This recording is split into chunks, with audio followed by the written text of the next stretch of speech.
How to fix green line error on Android. Hi everyone, I'm here to assist you today. Without any delay, let's jump right in. First, hold on to the power button and volume up button and restart.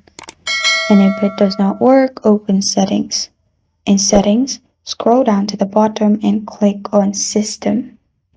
After you click on system updates at the bottom. Make sure your phone is updated to the latest version. If it is not updated, sometimes it can cause some issues like green line. So make sure you update.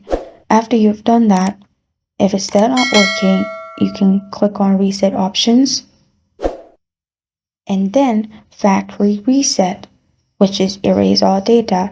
Simply do that. Make sure before factory resetting, make sure your device is backed up. And after that, reset and log in and download all the apps again. Your problem will be fixed.